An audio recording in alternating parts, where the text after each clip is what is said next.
Hello, everybody. I am Aishan Hutchinson, the director of the Creative Writing Program here at Cornell, and it is my pleasure to welcome you to the fifth and penultimate event in the Spring 2021 Barbara and David Zalaznick reading series, Together.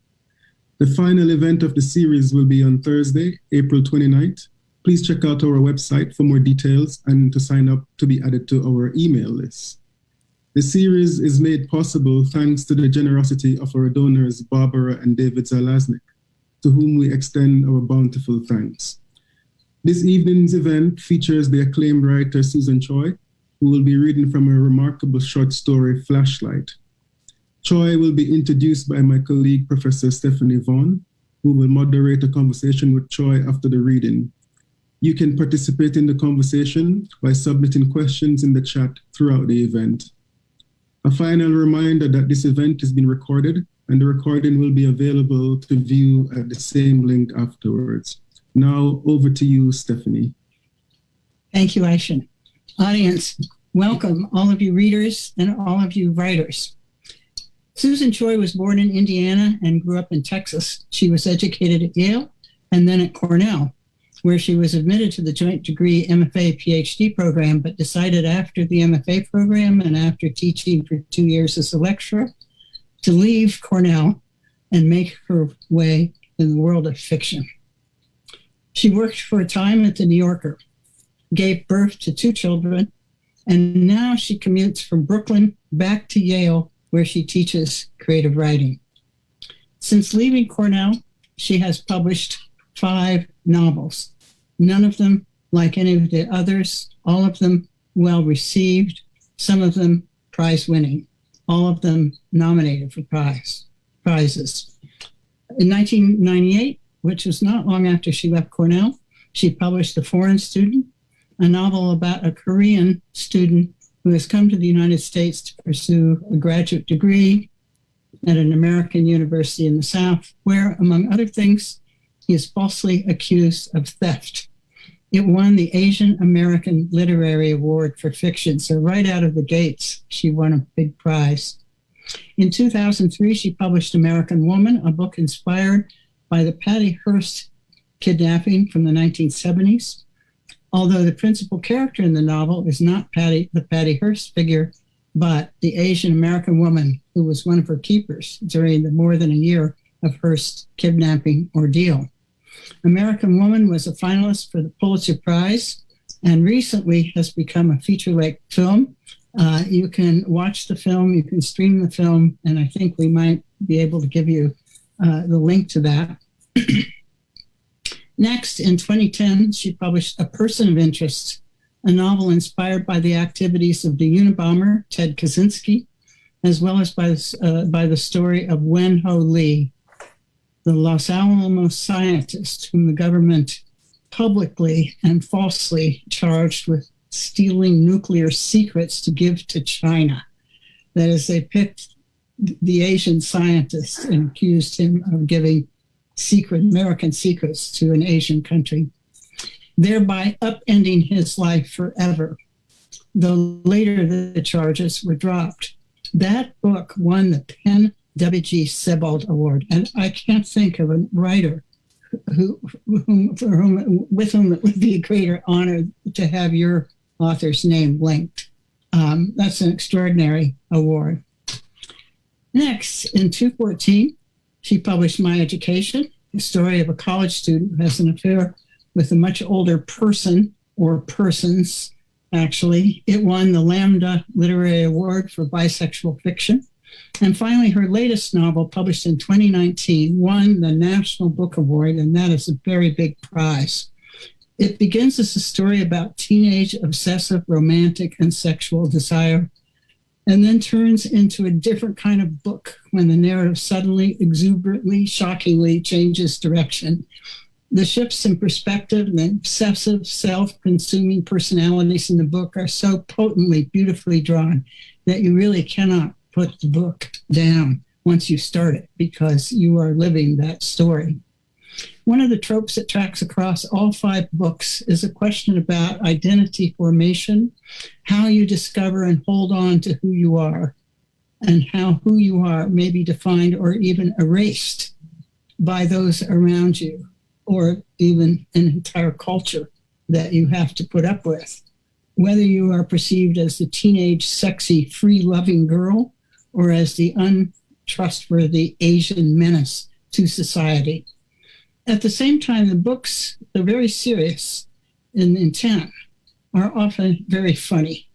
Susan's a witty writer and very gently satirical. And she just has a good eye for American vanities and American foibles. And I love the section in which she describes a middle-aged English professor dressing up to look cool.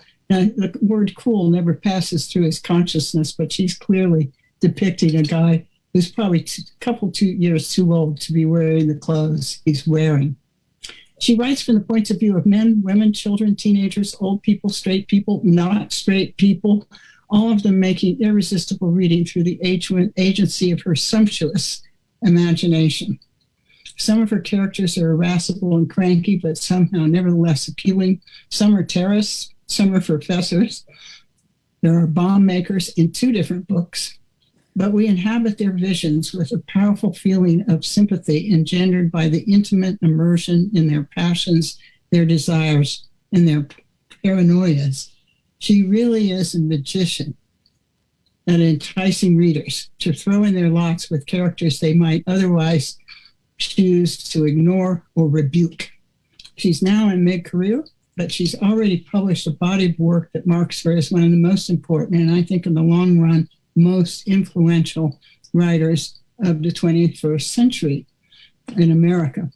Susan Choi, welcome back to Cornell, and thanks for coming. Wow. Thank you, Stephanie. I'm really overcome by that amazing introduction. Thank you so much. It means a lot to me to be here and to be introduced by you. And I have to say, of all your really kind words, that you find my work funny is super extra gratifying to me because you are the funny one, Ms. Vaughn. So if you think I'm funny, I'm feeling pretty good. So thank you. And thanks everyone for being here. It's great to be at Cornell, even virtually. I wish I could be there physically, but hopefully that'll come soon. I'm going to read tonight from a short story of mine called Flashlight. And I'm going to read from the beginning, and I won't be able to read the whole thing, but I'll read a good chunk of it. So this is Flashlight. One thing I will always be grateful to your mother for. She taught you to swim. Why? Not asked as a question, but groaned as a protest. Louisa does not want her father to talk about her mother. She is sick of her mother. Her mother can do nothing right. This is the theme of their new life, in Louisa's opinion, that Louisa and her father are 2 fish who should leave her beached mother behind. They are making their way down the breakwater, each careful step on the heaved granite blocks, 1 step farther from the shore. Her mother is not even on the shore, seated, smiling on the sand. Her mother is shut inside the small, almost waterfront house they are renting, most likely in bed.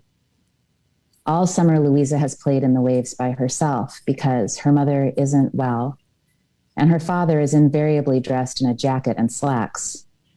Every day since they got here 4 weeks ago, she's asked her father to walk the breakwater with her, and tonight he's finally agreed. Spray from the waves sometimes lands on the rocks, so he's carefully rolled up the cuffs of his slacks, though he's still wearing his hard, polished shoes. In one hand, he holds a flashlight, which is not necessary. In the other hand, he holds Louisa's hand, which is also not necessary. She tolerates this out of kindness to him. Because swimming is important to know how to do, he explains, for your safety. But when she gave you lessons, I thought it was too dangerous. I was very unfair. I don't care. I hate swimming. They both know that the opposite is true. Perhaps her father recognizes her comment for what it partly is, a declaration of loyalty to him, as well as for what it mostly is, a declaration by a 10-year-old child who is contentious by reflex without any reason. Far out over the water, far beyond where the breakwater joins with a thin spit of sand, the sunset has lost all its warmth and is only a paleness against the horizon. They'll turn back soon. I never learned to swim, her father reveals. Why? This time her tone is surprised, her question genuine. Because I grew up a poor boy. I had no YMCA. The YMCA is disgusting. I hate going there. Someday you'll feel thankful to your mother, but I want you to act thankful now. These are the last words he ever says to her. Or are they just the last words that she can remember? Did he say something more? There's no one to ask. Louisa lay awake staring into the dark. The ceiling showed itself in a narrow stripe of light, first sharp like a blade and then becoming softer and softer, which began at the door frame where the door was very slightly cracked open. The door was cracked open because Louisa was afraid of the dark. She didn't used to be. Louisa opened the door every night once she knew that her mother was well out of earshot. Once her mother, with maddening slowness, had made her retreat from the room, clumsily bumping her wheelchair into the door frame until Louisa wanted to scream at her. When her mother was finally out in the hallway, she'd hesitate, one hand on the doorknob, the door almost, but not fully shut. "Close it all the way, please," Louisa would say in a sharp, grown-up tone. The first time she'd said this, it was because she couldn't stand another second of her mother being there, peering in through the crack. She'd said it every subsequent night in the same way, because she'd realized that it was, without being a wrong thing to say, satisfyingly hurtful. After she said it, there would be another brief hesitation, which Louisa didn't mind because it showed that her mother was indeed satisfyingly hurt. Apparently, her mother would have liked Louisa to ask for a story or a kiss, as if Louisa were still 5 years old. Her mother never expressed this desire, but it was nakedly clear. Such naked wanting to be wanted made Louisa's mother even more repellent to Louisa than she generally was. The door would click into its frame heavily. It was the kind of solid American door that, in the years she'd lived somewhere else, Louisa had almost forgotten existed, a door meant for closing. Then Louisa would lie in the dark, her unsparing mind tracking her mother's wheelchair down the hall and imagining hidden trapdoors hinging open beneath it.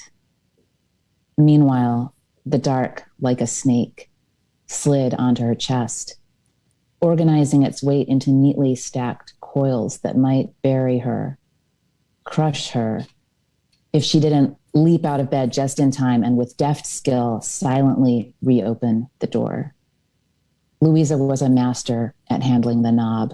She wasn't clumsy like her mother or thoughtless like her aunt. No sound escaped as the light was admitted, the darkness destroyed. Back to bed to gaze up at the stripe. Tonight, though, sound was admitted as well. She couldn't make out the words, but she didn't need to. She knew they were talking about her. This morning, instead of going to school on time, she'd been taken by her aunt to a building downtown to be examined by a child psychologist.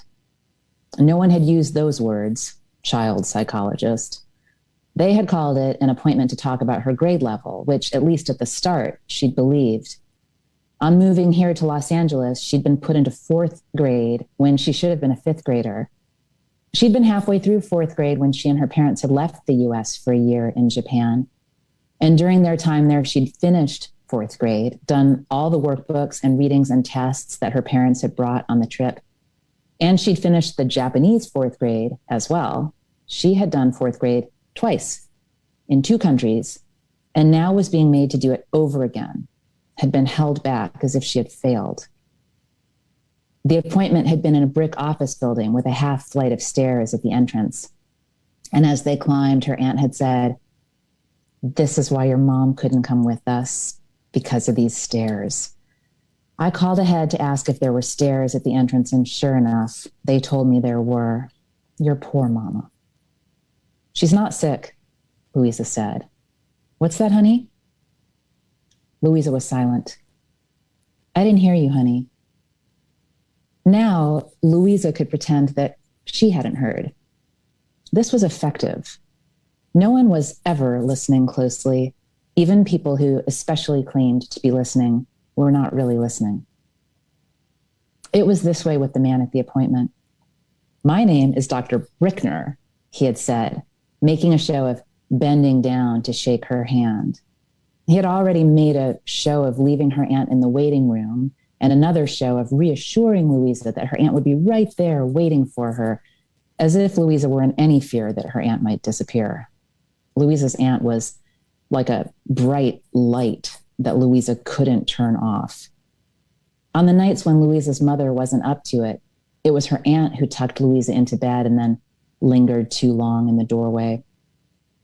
Louisa's aunt broadcast her kind disposition by constantly tilting her head to one side, crinkling her eyes, and compressing her mouth as if to savor all the good-tasting mirth trapped inside.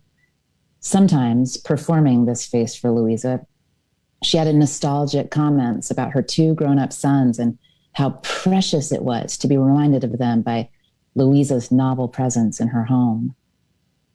Louisa doubted her aunt felt this way.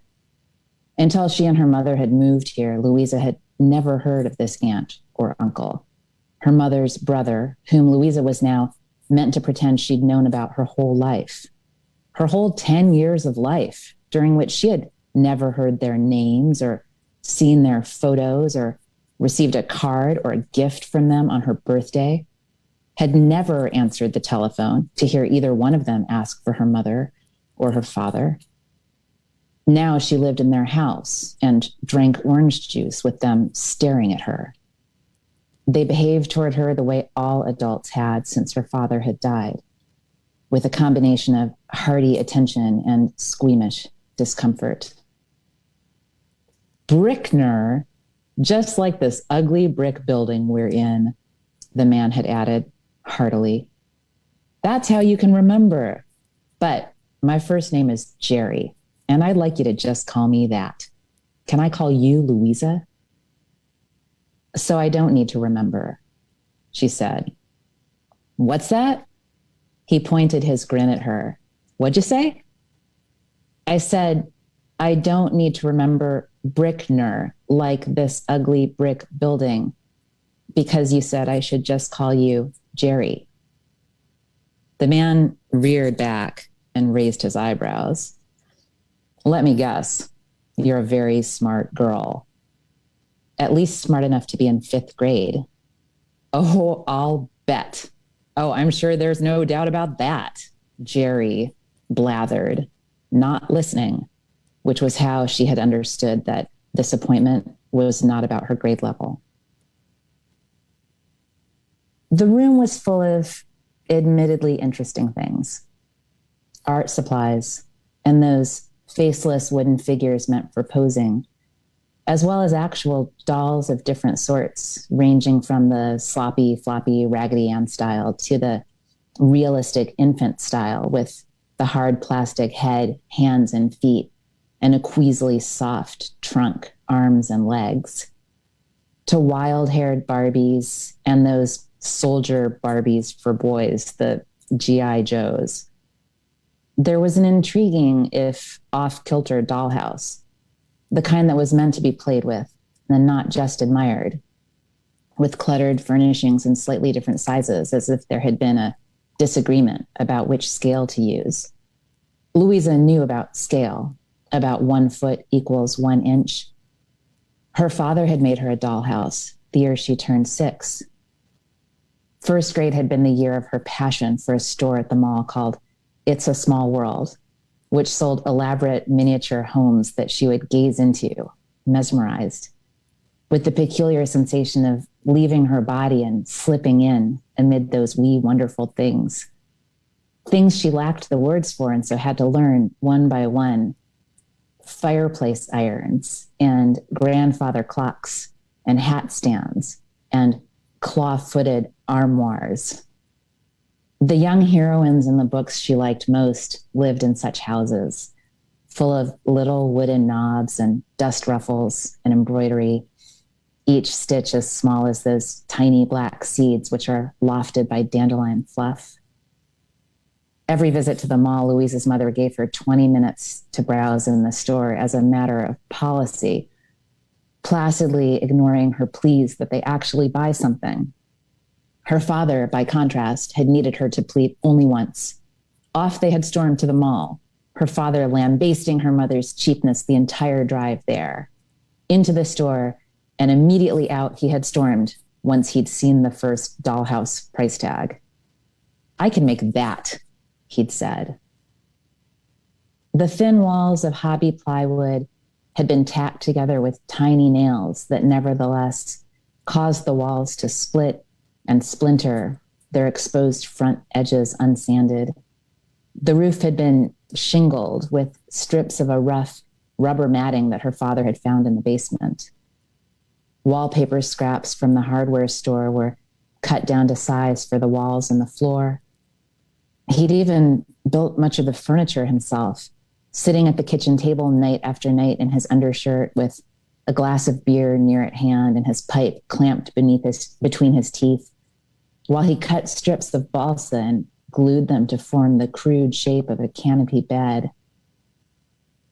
At first, Louisa had been horrified by the clumsy, indelicate house, though her horror was silent. Her father's labor awed and grieved her. He was toiling to make something ugly that she didn't desire. Yet somehow, over time, she'd realized that here too was the charm of the small. Her mother perhaps helped reveal it by sewing tiny pillows and bedspreads and the bed canopy, by showing Louisa that postage stamps could be put into brown cardboard frames to make art for the walls, that a length of embroidery yarn could be wound in a tight ball the size of a pea and pierced through with 2 straight pins in an X to look just like someone's miniature knitting. Then Louisa had spent hours on the floor, gazing into her strange handmade house. It had come to feel so like her home that the very few items within it that were consolatory gifts her parents had bought her from It's a Small World, the grand piano with its blue velvet bench, the 4 spindly chairs, looked out of place and inauthentic. Wrong. Louisa. She was startled to find Dr. Brickner just over one shoulder. She turned away from the dollhouse, stepping neatly around him, and dropped into a chair. Moments before, during the introductions, the thing to do had been to shirk his eye contact and look at the things in the room that weren't him. Now he'd caught her looking interested in something, and the thing to do was to shirk that something and seem not to care about it. They were alone together, and no one had told her how long it would last, but let it last forever. She wouldn't give him anything. "You can play with the dollhouse," he said, and she was pleased to hear a tinge of supplication. "That's what it's there for." "That's okay." "Would you like to draw? I have terrific drawing stuff." "That's okay. I don't really enjoy drawing." Right away, she regretted this offering. Sure enough, he nimbly caught on. Perhaps he was actually listening. "What kinds of things do you enjoy?" Certain adults could do this, Louisa had noticed. Instead of oohing or saying, "You sound so grown up when you talk," these adults deftly plucked your words from the air and then flicked them back at you with a straight face, as if they thought you might somehow become hypnotized. It was a game, and not a playful type of game, but a competitive scorekeeping game. The quick-witted adults snatching one bit of you after another. "What's that flashlight for?" Louisa asked him. And now his mind had to spring to flashlight and pretend that the question was what he'd expected. The flashlight stood on the windowsill, bulb end pointing down. The windows in the room were very large and high, with deep sills, and the deep sills were very cluttered, as every surface in the room was cluttered. There were potted plants set close together, and in the space between them, ugly artworks made from balls and tubes of clay incompetently stuck together, and other knick-knacky arts and crafts garbage that Louisa supposed other children made during their appointments. Amid all this, the flashlight hardly stood out, and Dr. Brickner had to crane his neck around in awkward, almost panic to figure out what she was talking about. "It's to see in the dark," he said clownishly. "You have lights." He abandoned the clowning. It's in case of a power outage, which doesn't happen often, but it could happen, especially if there's an earthquake. Where I lived before I moved here, there were earthquakes all the time. In Japan. She was disappointed somehow that he already knew this, but of course he already knew everything. "Can we turn out the lights?" "It won't be dark." "You could pull the blinds down." "It still won't be dark. It will be dim," Dr. Brickner predicted, but he was already doing it.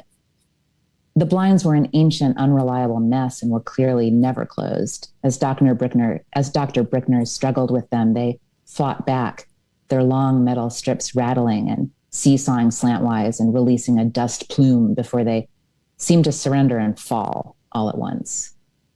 The dust, dissipating, glinted erratically as if flashing a code as it crossed the slim rays of afternoon light that were streaming in through a gap where the blinds did not quite meet the wall. When her eyes adjusted, Louisa could see everything, but it was pleasantly dusky, so long as she didn't look straight into the needles of sun. Dr. Brickner, reaching over his desk toward the chair where he sat, held the flashlight out to her. It was surprisingly, satisfyingly heavy. Louisa slid the plastic switch with her thumb, and a pale cloud of light appeared on the ceiling. "Oh, good," he said. "I thought the batteries might have gone dead." "If they had and this was an earthquake, then you'd be in trouble." "Very true." She played the light over the ceiling, almost forgetting about him. The ceiling was far above her, twice as far as the extinguished overhead light, which was the hideous kind that looked like a huge upside-down ice tray suspended from wires. Beyond the enormous ice tray, the faint pool of light ventured over the ceiling and slid down the wall. It seemed alive, a being both at her command and mysterious to her. "Do, do, do, do, do," she sang out, now inexplicably goofy herself. She was singing the 5 famous notes that everyone recognized lately, the UFO greeting from Close Encounters of the Third Kind. Dr. Brickner laughed. They gazed up at the ceiling as if something were actually there. "Did you like that movie?" asked his voice, which she found was more tolerable than when she had to look at his face. "It scared me." Her honesty surprised and annoyed her. "Why?" She shrugged, waving the flashlight beam over the ceiling as if in erasure. "Just in a fun way, like Halloween stuff." "Is that what you meant when you said that it scared you?" She'd let the door open a crack, but he was too large and slow to slip through. She'd already closed it. She almost felt sorry for him. The hidden side of her contempt for adults was this pity that they imagined they understood her and then blundered so proudly while she had to pretend to be caught. She sang the alien greeting again, conducting with the flashlight to make a 5-pointed star in the air. "Did you like Star Wars?" Dr. Brickner wondered, as if her taste in movies were what they were here to discuss. "Sure." "So you like sci-fi?" This she couldn't allow. Close Encounters isn't sci-fi. Everything in that movie is normal. That's what makes the aliens feel really real. And that's scary. No, those aliens aren't scary at all. They seem nice. Then why would their being real scare you? It doesn't. And besides, when they land, they look fake. But you just said that they felt really real. He was onto something, his triumphant tone told her, as if he won a point for every little crack where her words didn't fit smoothly together. She swung the light onto his face and he squinted, but didn't scold her. So she swung it away as a reward. I didn't. They don't. But the signs that they're coming, the weird radio sounds, the lights in the sky, the dad who builds the tower out of mud and his family thinks he's gone crazy. Maybe that felt really real. Louisa said nothing. Normal life turning strange. Did that feel really real? Are there things in your own life that might feel that way? I think I'm going to stop there. Oh, Susan, thank you. Thank you. It's a wonderful, perfect story. Those of you who haven't read it, it was published last September in the New Yorker. I think it was September 27th. And you can go to the New Yorker and for free, you could read it. And you can also hear a recording of it for free. In any case, I encourage everyone to go to chat and ask a question. It can be about Susan's work. It could be about her graduate life at Cornell, her life in Ithaca, her life at Yale, anything that crosses your mind. I'd just like to ask a quick question about this wonderful story. You are a novelist, and you've got this character who's just sort of heartbreakingly witty and smart and in her own little way dazzling. And I wonder if it's going to be enough to contain her in a story. Is she trapped in a little story, or is this possibly going to be longer? Is it already something longer? What are you thinking about doing with Louisa? Yeah, that's a great question. And I love your image of her unwillingly trapped in a small story, the way she's unwillingly trapped in the child psychologist's office. I really do hope to write more about her and about her family. And it's a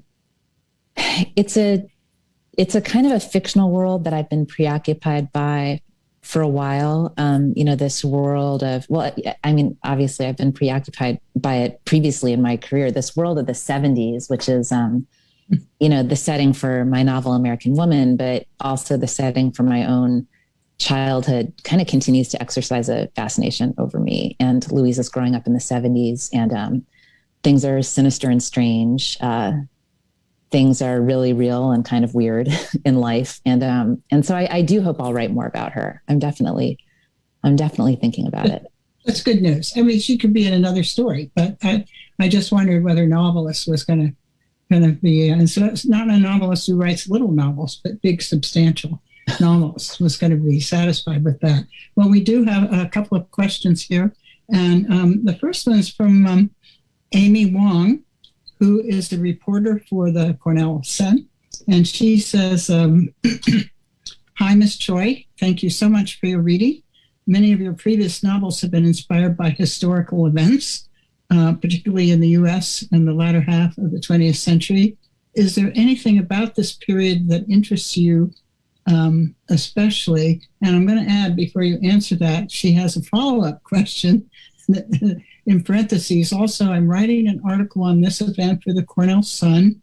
So if anyone would prefer for me not to consider certain questions or answers for quotation in the article, please say so.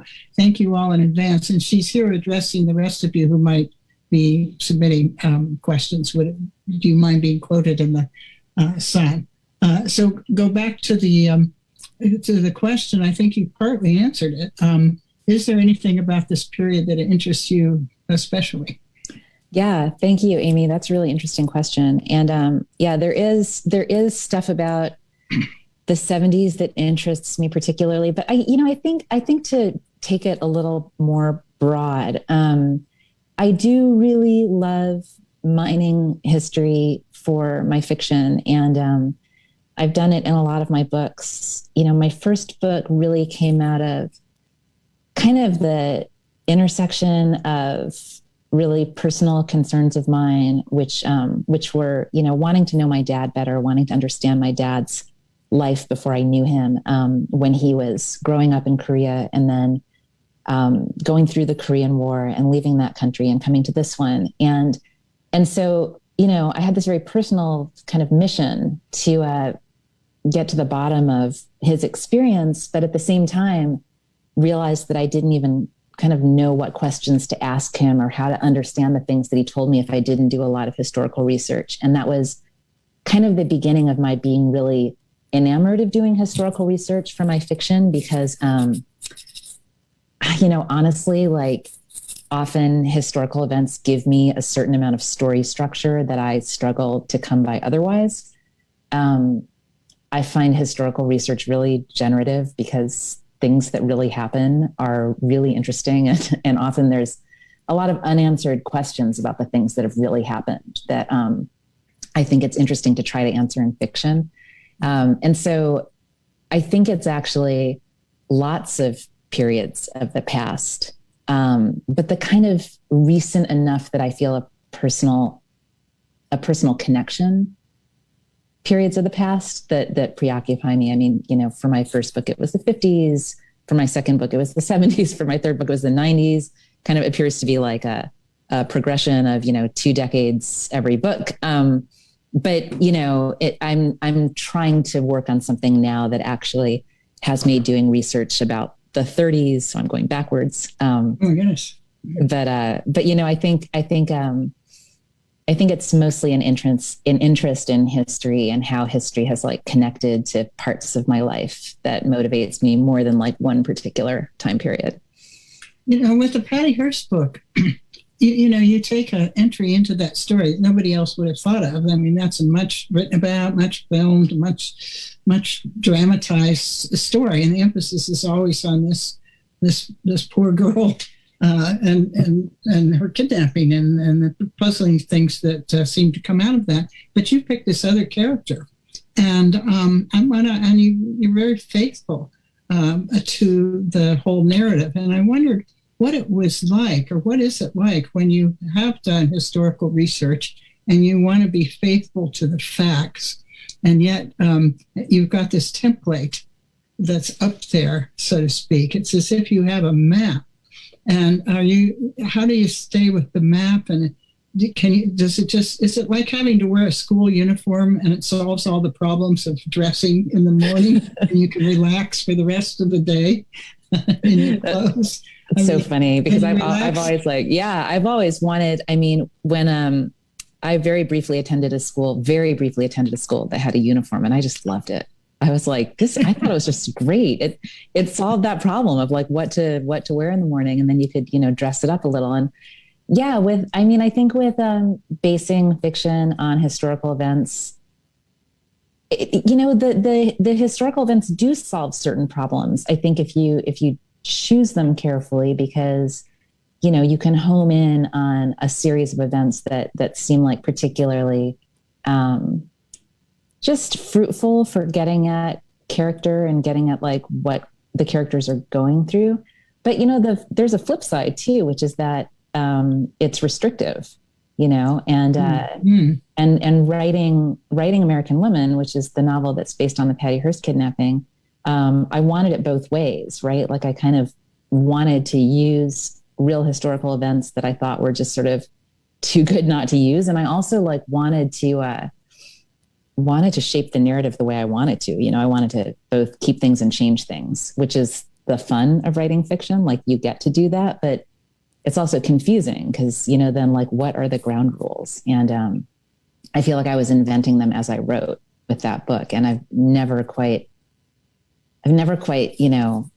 decided if those ground rules that I invented were the right ones, I guess. I hope they were. I think they were. I think the success of that book in particular, all the books really, but certainly that one, surely. And now it's a film.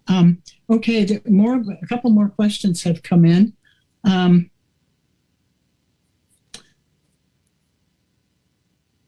can't tell who sent this. Is it from Christopher Wolford? Maybe. Susan, is the protagonist autobiographical? And I think this must refer to the story. Is that smart little kid? Is that smart little kid you? Smart Susan.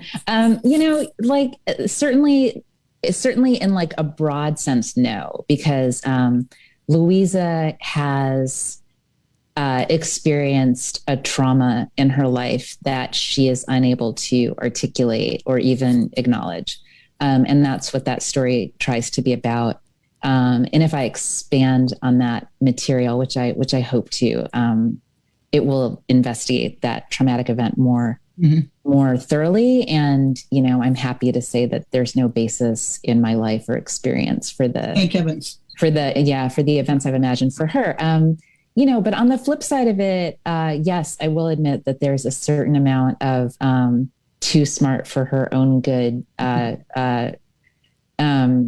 stuff drawn from, certain memories that I have of grownups who talk to me like not quite in the right way, like grownups who did make me feel incredibly self-conscious and embarrassed about being a good student or about being well-spoken, about knowing, words that they didn't think a 9-year-old or a 12-year-old should know. All of which is not to say that I was some child genius. I definitely wasn't. In fact, one of the memories that I drew on to sort of flesh out this encounter between Louise and Dr. Brickner was a very, very different encounter that I do remember having as a child with the kind of child psychologist who specializes in whether or not a kid is smart enough to skip grades and be promoted to the next grade up despite their age.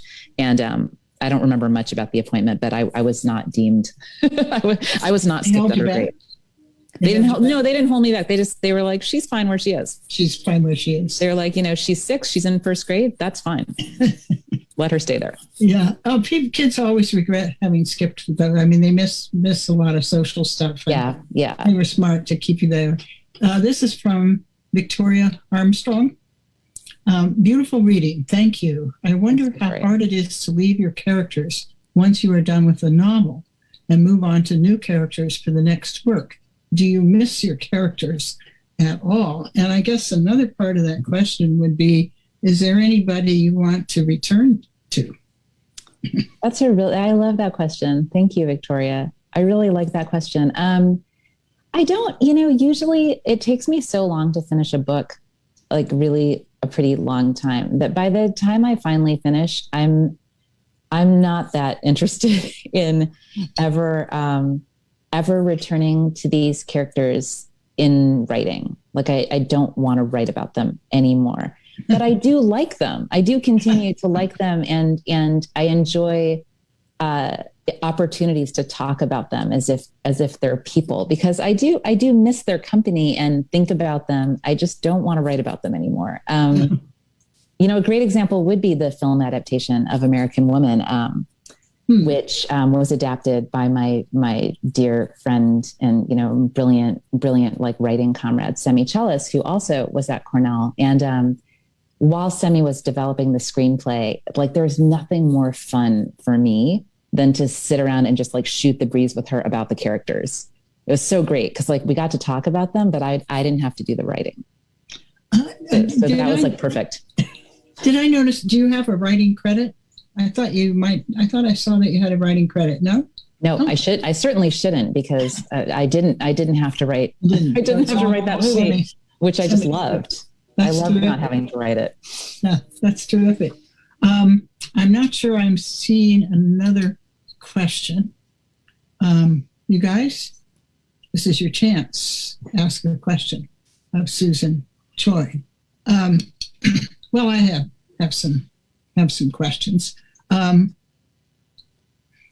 Actually, well, now that you're talking about American Woman, I'm wondering, when you saw your work in a different medium, I mean, we all love movies. Everybody wants to sell something to the movies. I mean, fiction writers do, because you could make money. And even if the movie doesn't make money, maybe more people will go back and buy the book. But isn't it strange to see what's cast in language on the page shrunk to movie size and given a completely new shape and rhythm? It is. Was that an exhilarating experience, or was it alarming at times, or how did it? I know you're working with your close friend, but the work itself has got to change under the pressure of being transformed into film. And I think it's an 85-minute film. Yeah. It's lean, mean. It's a lean, mean machine, that film. It goes by very, very quickly, and rewards rewatching, I have to say. It was an incredible experience watching that movie for the first time. I experienced kind of the delight of periodic recognition, very periodic recognition. Like, I was really absorbed in the film, and periodically I would recognize a scene or even a line as something that I had created, and I would go, oh. I was completely kind of shocked and surprised. It's I don't even know what to compare it to. Maybe like drawing up elaborate blueprints and then forgetting about them, and then walking around in a house one day and suddenly realizing, like, this is the house. Like, this is the house that I did the blueprints for, but I didn't, I never really knew what it would be like walking around in 3 dimensions. That's a good analogy. Here it is. Yeah, it was it's completely new. And the ways in which it conformed to my imagination were exciting, and the ways that it diverged were really exciting. And things emerged from the story that, just because someone else was interpreting it, things emerged that I hadn't really thought about or hadn't really intended, that were actually much smarter than I had realized that the book was about certain issues. Excellent. Okay, from Tricia. I'm curious about your time at Cornell in the creative writing program. How do the anticipations and hopes that emerge from that experience map to the reality of your path? Also, my favorite faculty members that any favorite faculty members that you remember from your time at Cornell? Well, the one that I'm talking to, of course. I loved pretty much everybody that I worked with at Cornell. And it was such an interesting and amazing time for me as a writer, because I arrived in Ithaca really having no idea what I was doing as a writer at all. And I think a lot of my experience was kind of realizing that no one is going to be the writer for you, but you have to do it. I really liked the language of this question, but could you repeat it, Stephanie? There was a phrase about mapping. How did things map onto other the things? Anticipations and hopes that emerged from that experience. I think I think I'm going to correct it a little bit. It might be in the typing. How did the anticipations and hopes that emerged from that experience map to the reality of your path? So you came here with one idea.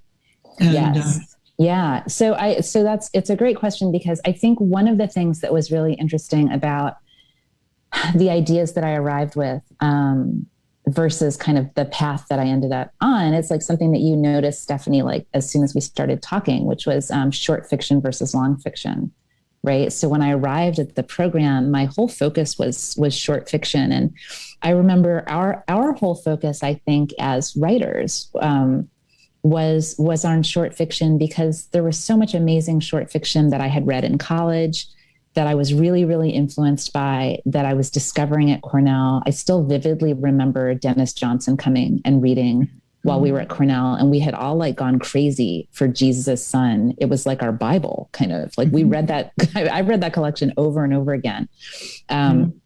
His collection of short stories, and he read from it, and that was an unforgettable experience for me. And so I think one of the things that really happened at and after Cornell was that I slowly understood that I wasn't, Flashlight notwithstanding, and a couple of other stories that I've published in my career, realizing that I wasn't a short fiction writer primarily, that I was actually a novelist. And it was a really hard lesson to learn because novel writing, and as somebody who's now taught for like 20 odd years and constantly encounters this question from students and never has a better answer for them, like, how do you write a novel? And I'm always like, I don't know, kids, like, I have no idea.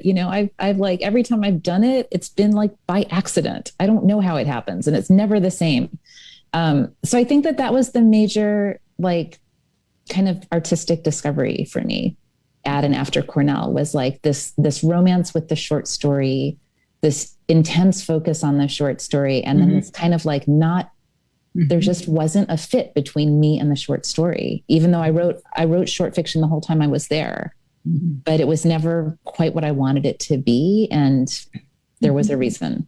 It's true. I mean, we often have novels up in the workshop, but you were here with a lot of short story writers, and they were people who went on to publish collections of short story writers. So maybe there was a sort of inadvertently pressure to write short. But even I vividly remember my very first workshop. One of the very first things we workshopped was a novel in progress, and I remember being sort of awestruck by this like phenomenon. This person in the workshop was like writing a novel. It was clearly present as an option, Stephanie. I just didn't understand that it was my option until later. Christina says, trust exercise felt in some ways like a critique of autofiction. Do you have strong feelings about the genre? Interesting. Wow. Autofiction is a genre that I spend a lot of time asking people to explain to me what it is. And when they do, and everyone always explains it differently, although I think the writer Sigrid Nunez, who is one of my favorite writers and people, and I interviewed her recently for a piece about her that I was writing, and she defined autofiction to me as, being a fiction in which the I is a writer, is engaged in writerly pursuit, is identifiable with the author, but that the events of the narrative are not necessarily those of the author's life, because that would be a memoir. And I was like, is that what autofiction is? Like, I thought it was the most cogent definition of autofiction I'd ever heard. And so that's now what I'm thinking in response to your question. And I would say I certainly didn't have that in mind while I was writing Trust Exercise. I didn't have it in mind to critique autofiction. And I probably had only just started being aware of autofiction as a genre. And I like it, and if Rachel Cusk is a writer who is exemplary of autofiction, I think she is often cited as one. I think her work is fabulous. I love it. And so I'm kind of excited by the idea that Trust Exercise has autofiction vibes, because I like autofiction, but I wouldn't have been critiquing it. I only hope to understand it someday. Well, it's a book that draws so much attention to its structure and to point of view. You forget that there is a point of view. Usually when you're reading a novel, you forget that you're in a point of view. But this book insists that you notice. And so in that way, it seems to be a little bit about writing. And maybe that's why someone would suggest that it's a critique. But then books have minds of their own. And maybe the book itself wants to be a critique of fiction writing, something the author might not have intended. The book has definitely really does have a mind of its own, that book. It's about many things that I did not understand that it was about until much later, after it was not just finished, but published. Okay, we have just a few minutes left, and let me ask that, who are your favorite authors? This is Susan. Who are your favorite authors and who has most influenced you? I don't know if you could do this quickly. And of course, nobody really can give a favorite author list, but could you name maybe a couple dead people if you don't want to name the living? Leave somebody out. I can definitely name some dead people that I like. But it is a question that I actually think about a lot and always sort of draw a panicked blank. But, in terms of authors that have been really influential to me, a couple come to mind almost immediately because their books sort of were like guardian angels over books that I was trying to write. Weirdly enough, George Eliot's Middlemarch was a book that I was constantly reading while I was writing my first novel, which bears no resemblance to Middlemarch at all. But the project of Middlemarch, and I just think the presence of Eliot in those pages as this kind of the warmth of her third person omniscient narration, like the way in which she infuses that narration with this compassionate concern for all of her characters was like really, really influential and moving to me, and kind of, like on my shoulder, like thinking about her a lot.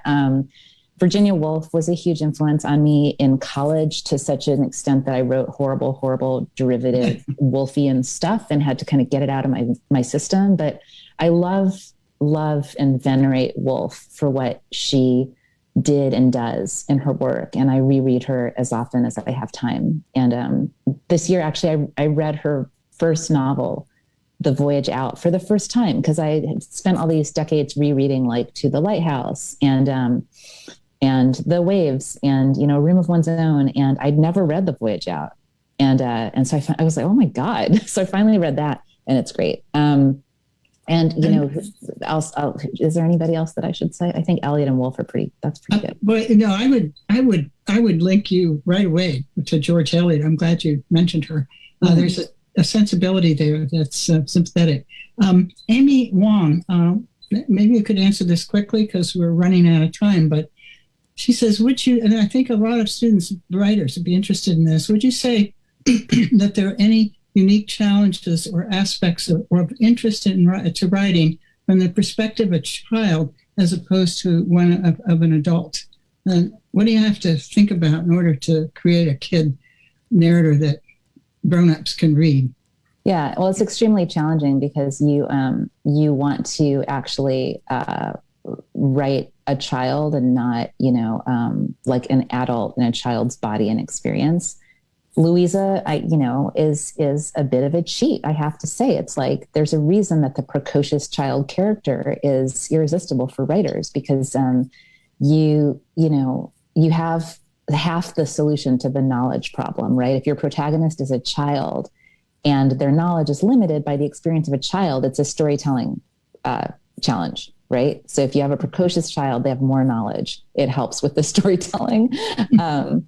Either that or, like I would say, as I say to my students, I'm like, set your perch or your point of telling the story in the future and make it retrospective. Then, you can write about the child from the perspective of that all-knowing, experienced adult.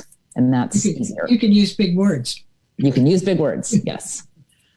Susan, thank you. I mean, it's been wonderful. It seems too short. We want to come back again sooner. Yes, when we can do it in person. Yes, and we'd like you to come back in person. And I'm serious about that. We're going to try to figure out how to do that. Once we reopen, I love that notion. We're going to open. Thanks to you. Thanks to the Zalaznicks. Thanks to Cornell and Christopher Wolford for producing, and to everyone for attending. The next Zalaznick reading will be by Carolyn Forche, poet, on Thursday, April 29, 7 p.m. And Carolyn Forche is a pretty big name, and I think she'll be almost as interesting as fiction writer Susan Choi. So I encourage you. She'll be much more interesting. She's an amazing writer. Yeah, she is, and she's a good reader, and I think everyone will enjoy her reading. I mean, it'll be a great performance. We hope to see you all again. Thanks for coming, and thank you, Susan. Thanks, Stephanie. It was really fun to be here. Okay.